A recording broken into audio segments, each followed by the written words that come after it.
आज की ये कहानी एक ऐसे बालक की है जिसे लोग मंद बुद्धि कहा करते थे। एक मंद बुद्धि बालक की कहानी। विद्यालय में सब उसे मंद बुद्धि कहते थे। उसके टीचर भी उससे नाराज रहते थे क्योंकि वह पढ़ने में बहुत ही ज़्यादा कमज़ोर था और उसकी बुद्धि का स्तर औसत से भी कम था। कक्षा में उसका प्रदर्शन हमेशा ही खराब रहता था और बच्चे उसका मजाक उड़ाने से कभी नहीं चूकते थे।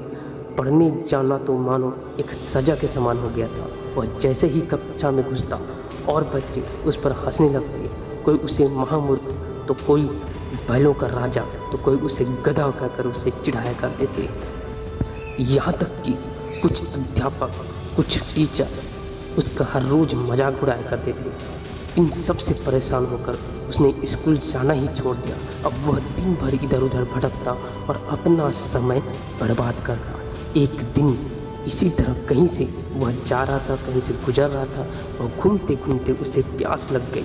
वह इधर उधर पानी खोजने लगा। अंत में उसे एक कुआं दिखाई दिया। वह वहाँ गया और कुएं से पानी खींचकर अपनी प्यास बुझाई। अब वह काफ़ी थक चुका था, इसलिए पानी पीने के बाद वह थोड़ी देर बैठ गया।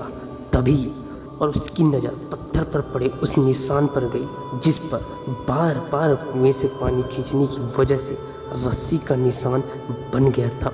वह मन ही मन सोचने लगा कि जब बार बार पानी खींचने से इतने कठोर पत्थर पर भी रस्सी का निशान पड़ सकता है तो लगातार मेहनत करने से मुझे भी विद्या आ सकती है, मुझे भी ज्ञान आ सकता है। उसने यह बात मन में बैठा ली और फिर से विद्यालय जाना शुरू कर दिया।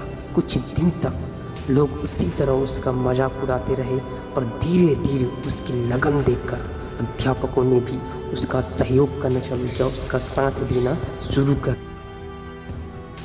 उसने मन लगाकर कड़ी मेहनत करके अथक प्रयास किया और कुछ सालों के बाद यही विद्यार्थी जो मंद बुद्धि कहलाता था वह प्रकांड विद्वान वरदराज के रूप में विख्यात हुआ, जिसने संस्कृत में मुक्त बोध और लघु सिद्धांत कौमुदी जैसे ग्रंथों की रचना की।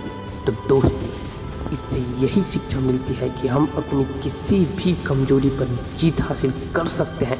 बस आवश्यकता है कठिन परिश्रम और धैर्य के साथ अपने लक्ष्य के प्रति स्वयं को समर्पित करने की, लगातार मेहनत करने की।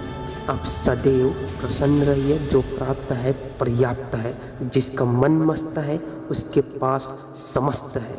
जय हिंद, जय भारत।